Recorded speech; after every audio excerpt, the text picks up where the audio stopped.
श्रावण मास महात्म्य अध्याय 13। दूर्वागणपति व्रत का वर्णन।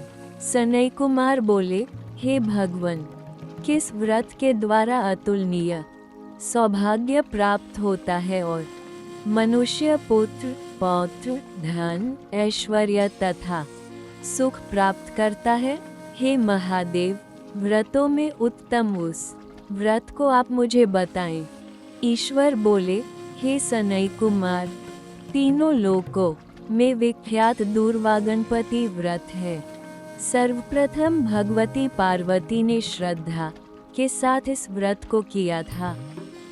हे मुनिसतम, इसी प्रकार पूर्व में सरस्वती, महेंद्र, विष्णु, कुबेर, अन्य देवता, मुनिजन, गंधर्व, किन्नर इन सभी ने भी इस व्रत को किया था। श्रावण मास की शुक्ल पक्ष की शुद्ध व महापुण्यदायिनी चतुर्थी तिथि को इस व्रत को करना चाहिए, क्योंकि उसी दिन सभी पाप समूह का नाश हो जाएगा।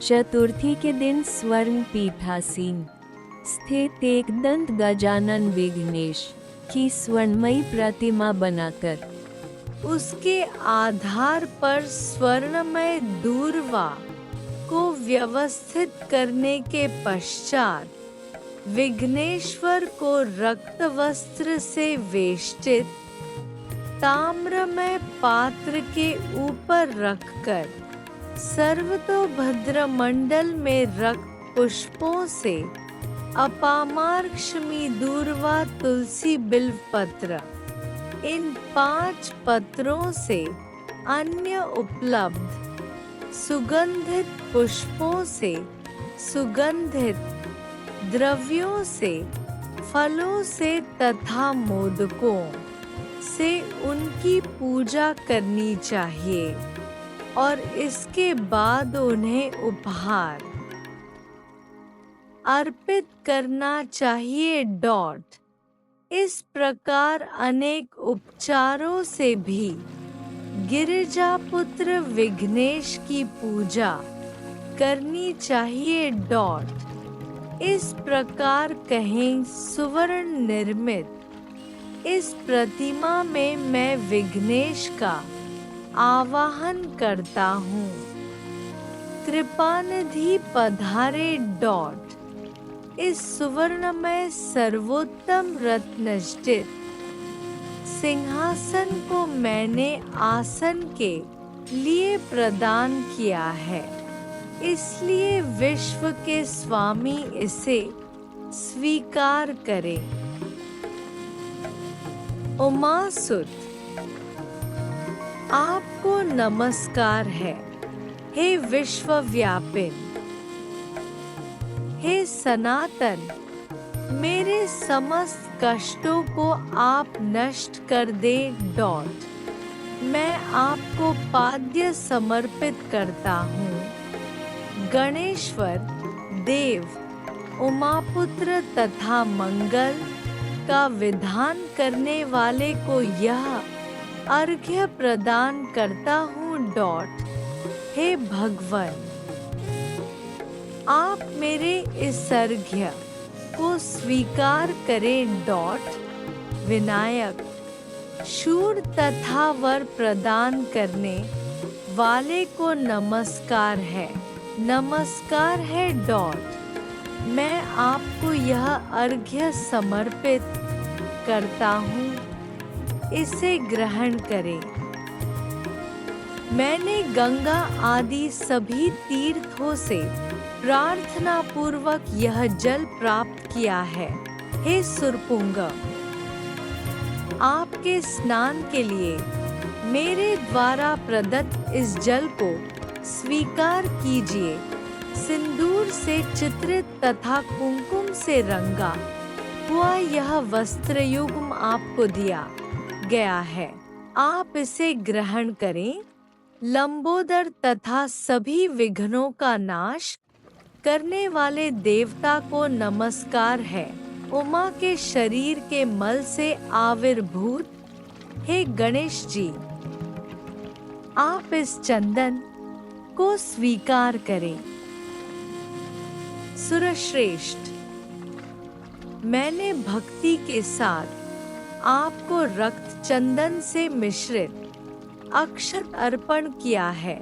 हे सुरसत्तम, आप इसे स्वीकार करें। मैं चंपा के पुष्पों, केतकी के पत्रों तथा जपा कुसुम के पुष्पों से गौरी पुत्र की पूजा करता हूँ।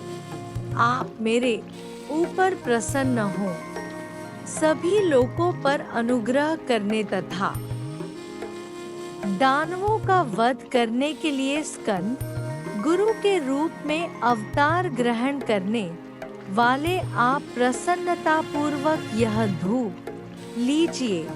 परम ज्योति प्रकाशित करने वाले तथा सभी सिद्धियों को दे वाले आप महादेव पुत्र को मैं दीप अर्पण करता हूँ।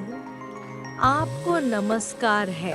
इसके बाद गणाना अथवा इस मंत्र से मोदक, 4 प्रकार के अन्न, पायस तथा लड्डू आदि का नैवेद्य अर्पण करें। मैं आपकी मुख शुद्धि के लिए आदर पूर्वक कपूर, इलायची तथा नागवल्ली के दल से युक्त तांबूल आपको प्रदान करता हूँ। हिरण्यगर्भ के गर्भ में स्थित अग्नि के सुवर्ण बीज को मैं दक्षिणा रूप में आपको प्रदान करता हूँ। अतः आप मुझे शांति प्रदान कीजिए। गणेश्वर, हे गणाध्यक्ष, हे गौरीपुत्र, हे गजानन, हे इभानन, आपकी कृपा से मेरा व्रत पूर्ण हो। इस प्रकार अपने सामर्थ्य के अनुसार विघ्नेश का विधिवत पूजन करके उपस्कर निवेदित सामग्री सहित गणाध्यक्ष को आचार्य के लिए अर्पण कर देना चाहिए। उनसे प्रार्थना करे, हे भगवन, हे ब्राह्मण, दक्षिणा सहित गणराज की मूर्ति को आप ग्रहण कीजिए। आपके वचन से मेरा यह व्रत आज पूर्णता को प्राप्त हो। मनुष्य 5 वर्ष तक इस प्रकार व्रत करके उद्यापन करता है, वह वांछित मनोरथों को प्राप्त करता है और देहांत के बाद शिव लोक को जाता है। अथवा 3 वर्ष तक जो इस व्रत को करता है वह सभी सिद्धियां प्राप्त करता है। जो व्यक्ति उद्यापन के बिना ही इस उत्तम व्रत को करता है, विधि के अनुसार भी उसका जो कुछ किया हुआ होता है वह सब निष्फल हो जाता है। अब उद्यापन विधि बताई जाती है। उद्यापन के दिन प्रातःकाल तिलों से स्नान करें। उसके बाद व्यक्ति 1 पल या आधा पल या उसके भी आधे पल की स्वर्ण की गणपति की प्रतिमा बनाकर पंचगव्य से स्नान कराकर भक्ति तथा श्रद्धा के साथ इन 10 नाम मंत्रों से दूरवादलों से सम्यक पूजन करे।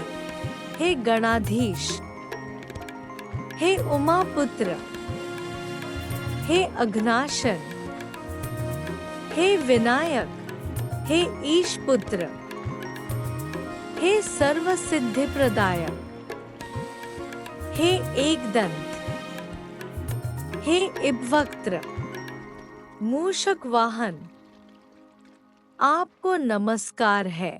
आप कुमार गुरु को नमस्कार है। इन नाम पदों से पृथक पृथक पूजन करें। पहले दिन अधिवासन करके प्रातःकाल ग्रह होम करके दूरवादलों तथा मोदकों से होम करना चाहिए।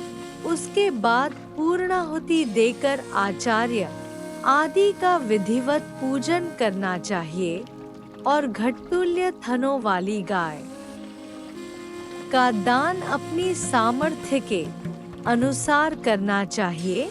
हे वत्स, इस प्रकार व्रत करने पर मनुष्य सभी मनोरथों को प्राप्त कर लेता है। हे सनत कुमार, अपने प्रिय पुत्र गणेश के व्रत करने से संतुष्ट होकर मैं उस मनुष्य को पृथ्वी पर सभी सुख प्रदान करता हूँ, अंत में उसे सद्गति देता हूँ। जैसे दूर्वा अपनी शाखा प्रशाखाओं के द्वारा वृद्धि को प्राप्त होती है, उसी प्रकार उस मनुष्य की पुत्र पौत्र आदि संतति निरंतर बढ़ती रहती है। हे सनत कुमार, मैंने दूर्वा गणपति का यह अत्यंत गोपनीय व्रत कहा है। सुख चाहने वालों को इस सर्वोत्कृष्ट व्रत को अवश्य करना चाहिए। सनत कुमार, मैंने दूर्वा गणपति का यह अत्यंत गोपनीय व्रत कहा है। सुख चाहने वालों को इस सर्वोत्कृष्ट व्रत को अवश्य करना चाहिए। इस प्रकार श्री स्कंद पुराण के अंतर्गत ईश्वर सनत कुमार संवाद में श्रावण मास महात्म्य में एलेल दूर्वा गणपति व्रत कथन नामक 13वां अध्याय पूर्ण हुआ। जय श्री कृष्ण। ओम नमः शिवाय।